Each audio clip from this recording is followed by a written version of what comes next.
Hi ಎಲ್ಲ ವಿದ್ಯಾರ್ಥಿಗಳಿಗೆ Kannada protect ಚಾನಲ್ಗೆ ಸ್ವಾಗತ.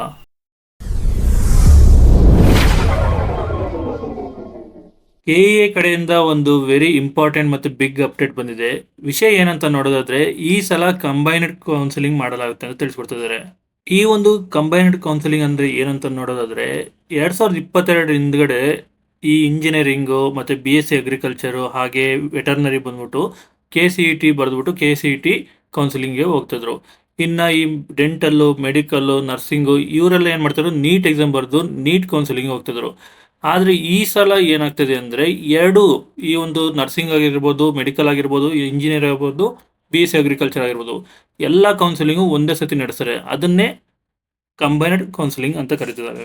ಈ ಒಂದು ಕಂಬೈನ್ಡ್ ಕೌನ್ಸಿಲಿಂಗ್ ಪ್ರಾಬ್ಲಮ್ ಏನಂತ ಅಂದ್ರೆ, ಇವಾಗ ನೀವು ಆಪ್ಷನ್ ಎಂಟ್ರಿ ಆಗ್ತಿರಲ್ಲ, ಸೊ ಎಂಟ್ರಿ ಮಾಡ್ಬೇಕಾದ್ರೆ ನೀವು BSc ಅಗ್ರಿಕಲ್ಚರ್ ಆಗಿರ್ಬೋದು, ಮೆಡಿಕಲ್ ಆಗಿರ್ಬೋದು, ಇಂಜಿನಿಯರಿಂಗ್ ಆಗಿರ್ಬೋದು, ವೆಟರ್ನರಿ, ನರ್ಸಿಂಗ್ ಯಾವುದೇ ತರ ಆಗಿರ್ಬೋದು, ಯಾವುದೇ ಕೋರ್ಸ್ ಮಾಡ್ಬೇಕಂದ್ರೂ ನೀವು ಒಂದೇ ಆಪ್ಷನ್ ಎಂಟ್ರಿಯಲ್ಲಿ ನೀವು ಎಲ್ಲ ಪ್ರಿಯಾರಿಟಿನ ಸೆಲೆಕ್ಟ್ ಮಾಡಬೇಕಾಗುತ್ತೆ. ಅದು ನೀವು ಮೇ ಬಿ ಅಗ್ರಿಕಲ್ಚರ್ ಮಾಡಬೇಕು, BSc ಅಗ್ರಿಕಲ್ಚರ್ ಮಾಡಬೇಕು ಅಂದ್ರೂ ಒಂದೇ ಆಗುತ್ತೆ. ಇಲ್ಲ ಅಂದ್ರೆ ನೀವು ಇಂಜಿನಿಯರಿಂಗ್ ಮಾಡಬೇಕು ಅಂದ್ರೆ ಪ್ರಿಯಾರಿಟಿ ವೈಸ್ ಅಲ್ಲೇ ಒಂದೇ ಆಪ್ಷನ್ ಅಲ್ಲಿ ಎಂಟ್ರಿ ಮಾಡತಕ್ಕದ್ದು ಅಂತ ತಿಳಿಸ್ಕೊಡ್ತಿದ್ದಾರೆ.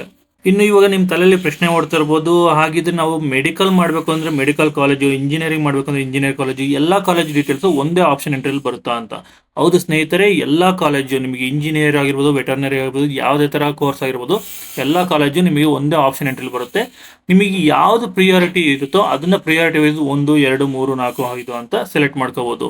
ಈ ಒಂದು ಆಪ್ಷನ್ ಎಂಟ್ರಿ ಮಾಡಿದ ನಂತರ ನಿಮಗೆ ಸೀಟ್ ಅಲಾಟ್ಮೆಂಟ್ ಆದ ನಂತರ ನೀವು ಅಕಸ್ಮಾತ್ ಈ ಒಂದು ಮೆಡಿಕಲ್ ಆಗಿರ್ಬೋದು, ಇಂಜಿನಿಯರ್ ಆಗಿರ್ಬೋದು, ಬೇರೆ ಒಂದು ಯಾವುದೇ ತರ ನಿಮ್ಗೆ ಕೋರ್ಸ್ ಸಿಕ್ಕಿರ್ಬೋದು, ಆಪ್ಷನ್ ಎಂಟ್ರಿಯಲ್ಲಿ ನೀವು ಪ್ರಿಯಾರಿಟಿ ಮೆನ್ಷನ್ ಮಾಡಿ ನೀವು ಹೋಗ್ಲೇಬೇಕು ಅಂತಿದ್ರೆ ನೀವು ಸೆಲೆಕ್ಟ್ ಮಾಡ್ಬೋದು ಅಡ್ಮಿಷನ್. ಇಲ್ಲ ಅಂದ್ರೆ ಕ್ಯಾನ್ಸಲ್ ಮಾಡ್ಕೊಂಡು ಸೆಕೆಂಡ್ ರೌಂಡ್ಗೆ, ಥರ್ಡ್ ರೌಂಡ್ಗೆ ವೇಟ್ ಮಾಡ್ಬೋದು ಸ್ನೇಹಿತರೆ. ಇನ್ನು ಇವಾಗ ನಿಮಗೆ ಕೇಳ್ಬೋದು, ಈಗ ಆಲ್ರೆಡಿ KCET ರಿಸಲ್ಟ್ಸ್ ಬಂದಾಗಿದೆ ಜೂನ್ 1ನೇ ತಾರೀಕು. ಈಗ ನಮಗೆ ಕೌನ್ಸಿಲಿಂಗ್ ಯಾವ ಡೇಟಿಗೆ ನಡೆಯುತ್ತೆ ಅಂತ ಈಗಾಗಲೇ ನಾನು ತಿಳಿಸ್ಕೊಟ್ಟ ಹಾಗೆ ಈ ಸಲ ನಡೆಯೋದು ಕಂಬೈನ್ಡ್ ಕೌನ್ಸಿಲಿಂಗ್ ಅಂತ. ಸೊ ಹಾಗಿದ್ರೆ ನೀಟ್ ಅವರು ಯಾವಾಗ ರಿಸಲ್ಟ್ಸ್ ಬಿಡ್ತಾರೋ ಆ ರಿಸಲ್ಟ್ ನಂತರವೇ ವಿದ್ಯಾರ್ಥಿಗಳು ಡೀಟೇಲ್ಸ್ನ ಎಂಟ್ರಿ ಮಾಡಬೇಕಾಗುತ್ತೆ. KE ವೆಬ್ಸೈಟ್ ಲಿಂಕ್ನಲ್ಲಿ ಒಂದು ಹೊಸ ಲಿಂಕ್ನ ಬಿಡ್ತಾರೆ. ಆ ಲಿಂಕ್ನಲ್ಲಿ ಅವ್ರ ಮಾರ್ಕ್ಸ್ ಕಾರ್ಡ್ ಶೀಟ್ ಡೀಟೇಲ್ಸ್ ಎಲ್ಲ ಎಂಟ್ರಿ ಮಾಡಿ ನಂತರ ನೀವು ಇಬ್ರು ಅಂದರೆ KCET ರಿಸಲ್ಟ್ಸ್ ಬಂದ ನಂತರ ಹಾಗೆ ನೀಟ್ ರಿಸಲ್ಟ್ಸ್ ಬಂದ ನಂತರ ಎಲ್ಲ ಕಂಬೈನ್ಡ್ ಆಗಿ ಈ ಒಂದು ಕೌನ್ಸಿಲ್ ಮಾಡಲಾಗುತ್ತೆ ಅಂತ KEA ಕಡೆಯಿಂದ ಅಪ್ಡೇಟ್ ಬಂದಿರುವಂಥದ್ದು. ಈ ಒಂದು ವಿಡಿಯೋದಲ್ಲಿ ನಾನು ತಿಳಿಸ್ಕೊಟ್ಟಿರೋ ಮಾಹಿತಿ ನಿಮ್ಗೆ ಏನಾದರೂ ಇಷ್ಟ ಆದಲ್ಲಿ ಆದಷ್ಟು ಜನ ವಿದ್ಯಾರ್ಥಿಗಳಿಗೆ ಶೇರ್ ಮಾಡಿ. ಹಾಗೆ ಈ ಒಂದು ವಿಡಿಯೋಗೆ ಲೈಕ್ ಕೊಡಿ. ಜೈ ಕರ್ನಾಟಕ ಮಾತೆ.